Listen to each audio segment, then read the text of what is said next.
Welcome once again to The Sage. Welcome to this edition of The Sage. A very, very important edition. Thank you for having been our loyal companions on this our journey. Thank you for the months and the weeks and the years indeed in which you've been our companion, you've listened to us, you've commented and you've supported. We thank you because it's so precious. Over the past few weeks and months, we have shared the program with you. Let me again remind all of us that The Sage supports totally the work of Conversations for Change. C for short. C major objective is the empowerment of young people. We are totally committed to empowering them, helping them to thrive, helping them to be the best they can, helping them to be passionate and committed and patriotic Nigerians. In particular, a major line of our activity has been supporting numerous young people to become successful entrepreneurs. And in that, we had elaborated many times in the past the detailed program, indeed a 1-year-long program, during which these young people critically selected, are groomed and trained and supported to become successful entrepreneurs. We've been on this journey for 7 years, and indeed, this year will make it the 8th year. But today we are about to again narrate, as we promised we will always do our best to do, bring our activities to your attention.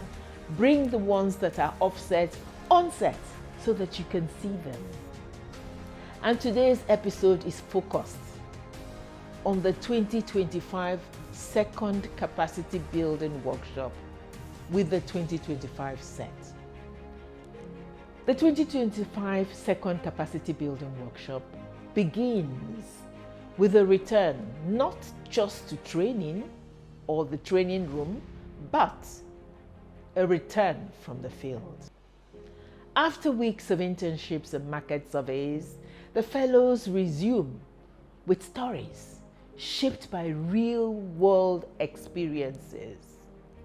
They arrive carrying observations, questions, and hard-earned lessons from engaging customers, working with organizations, and studying markets firsthand.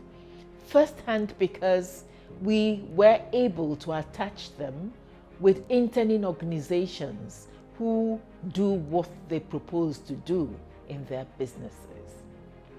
The first day of the workshop is totally taken up by presentations of their 3-month-long experience.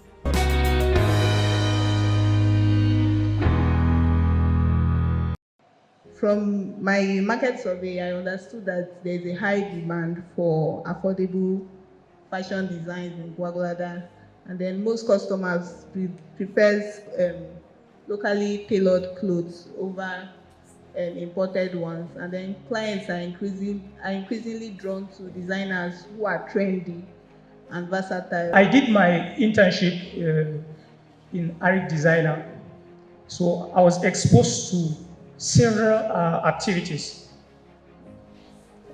So some of the key activities are orientation and company introduction to digital design tools, participated in graphic design for clients, learned how to manage social media, observe client meeting, and project planning.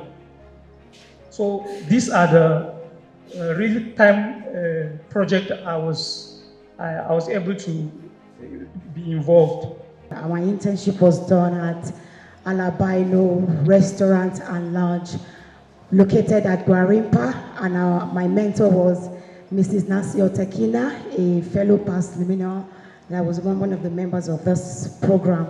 And our training, we're going there twice a week. And in the course of learning, I diversified because I saw that she's into, she does pastries as well. Okay. So I went further on my knowledge. I learned how to make meat pie production, donut production, and this was not part of my line, but I expanded because sometimes when need comes, I'll have knowledge of it.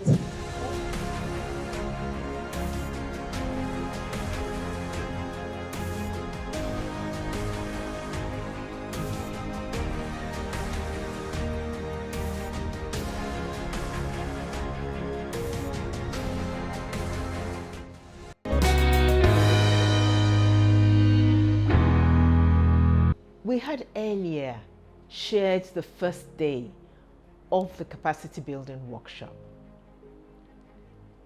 And now, with field experiences as a foundation, the workshop moves into an intensive phase of learning, deep learning for each participant.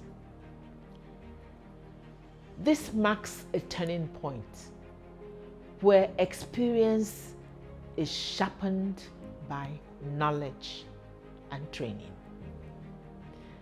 Facilitators lead expanded sessions on business management, focusing on core pillars that sustain successful enterprises, from strategic planning and organizational structures to financial management, operations, customer engagement, and growth strategies. They also received training from relevant regulatory organizations that indeed came to give their presentations, to discuss their requirements and operations with the budding entrepreneurs. Each session is practical, interactive, and grounded in real challenges, which the fellows have already encountered and will encounter. Indeed, this time round, we were able to make it even better by ensuring that most of the facilitation was done by previous fellows, our team of facilitators, who were able to impart knowledge and teach from a practical perspective, because they too had gone through the program and they too were using the techniques for their businesses successfully. Questions raised from the field now find answers in the classroom. Earlier challenges are revisited with new tools and frameworks. Fellows are encouraged to think beyond starting a business towards sustainability, scalability, and indeed impact. They have become innovators and creators. The atmosphere is focused on energizing, ideas evolve, confidence grows, learning becomes personal. This session of the training captures the heart of capacity building, equipping the young people not just with ideas, but with the skills, the mindset, the discipline required to turn vision into value.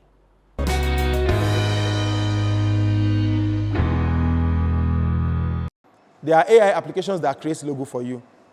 But now the question is, how do I even prompt it to give me what I want?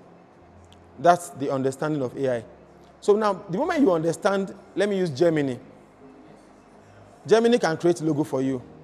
There are some other apps that can create logo for you. So now you can say, create a bottle of drink logo.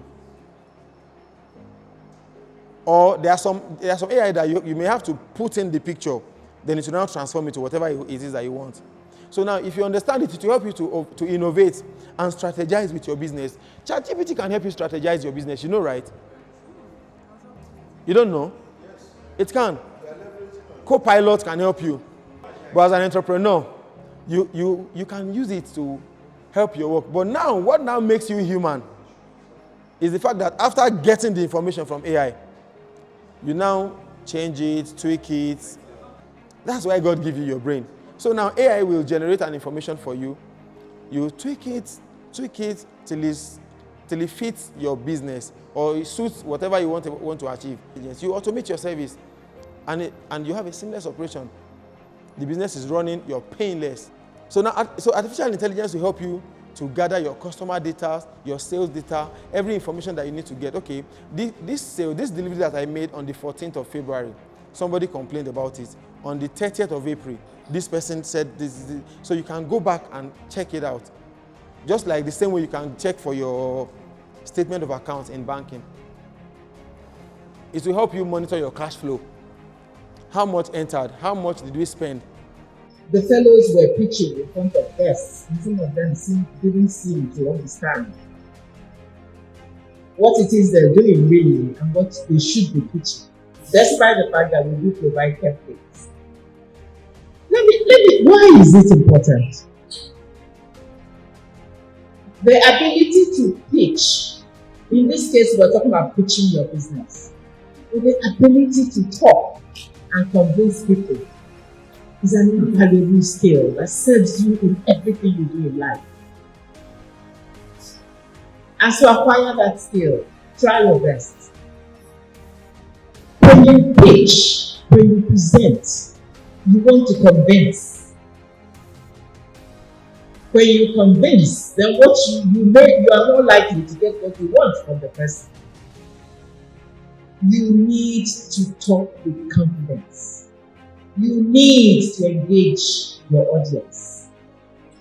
You need to be able to move. Can you see me talking? Yeah. I'm looking at, my eyes are just constantly around the room. I'm moving around. I'm engaging. I'm talking to you. I'm not looking at this side here, moving nearer to it and saying, unveiling of business plans. Who are you going to convince by that kind of presentation?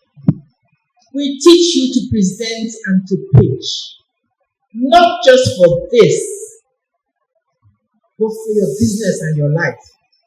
Key to a successful entrepreneurial engagement, time management.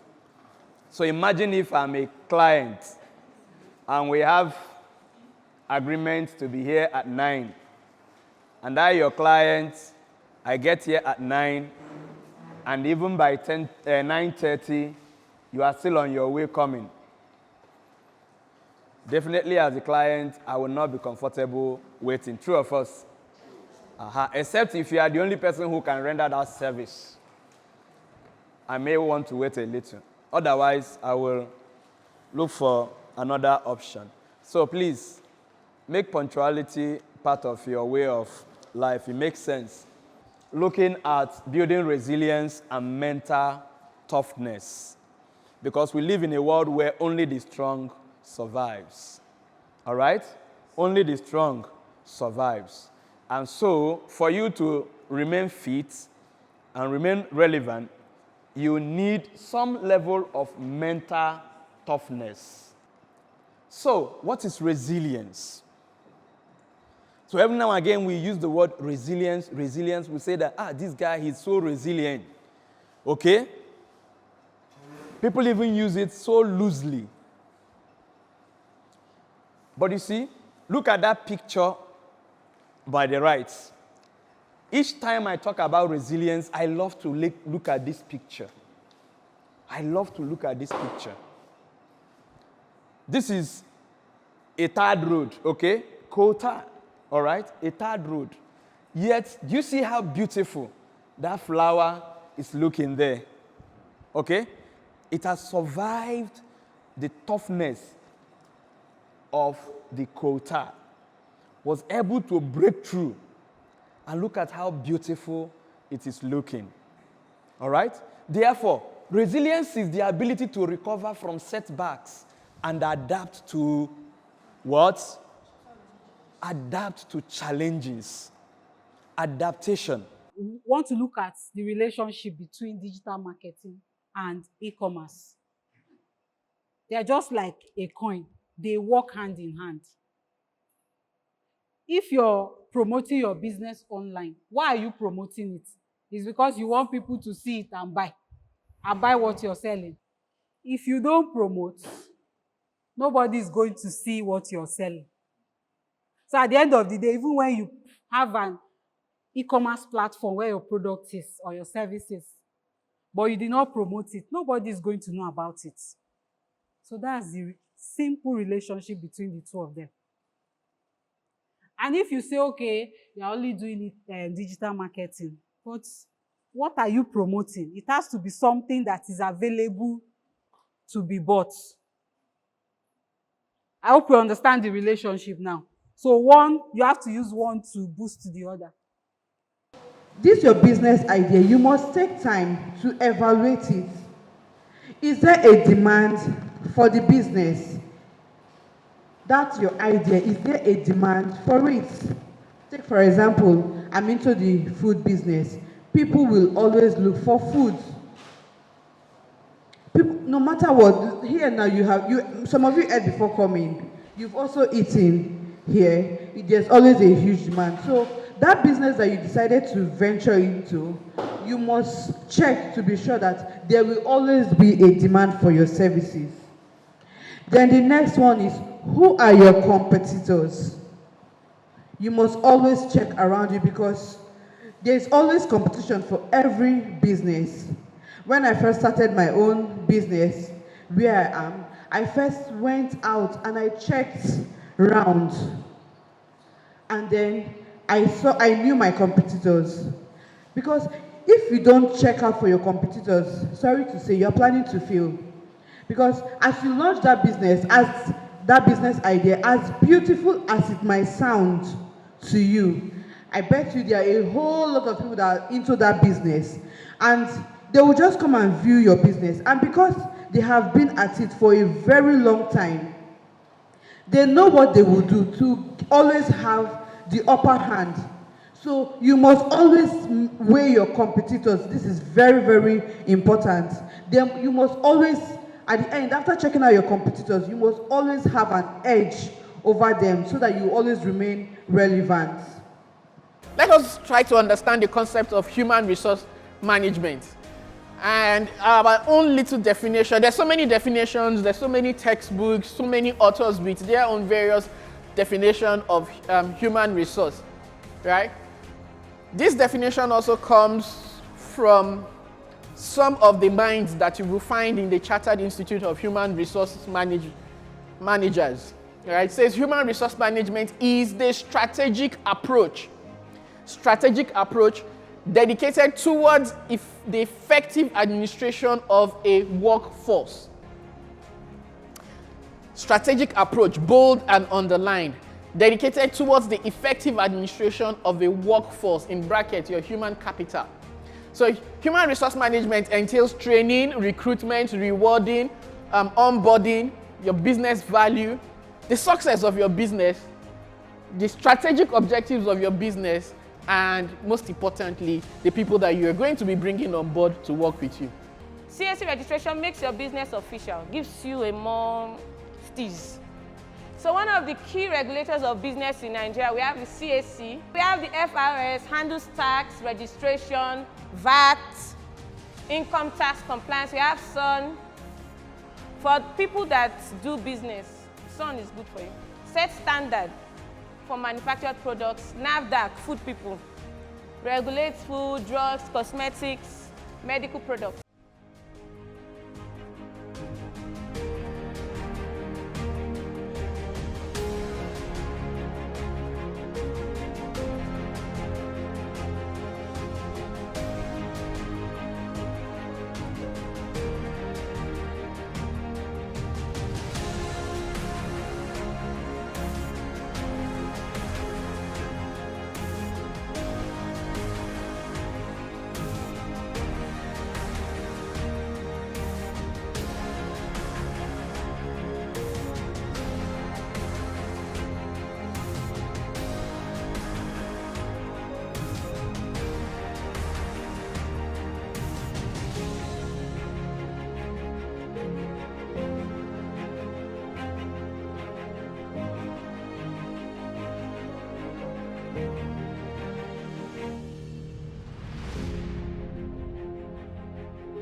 it's usually an extremely exciting day.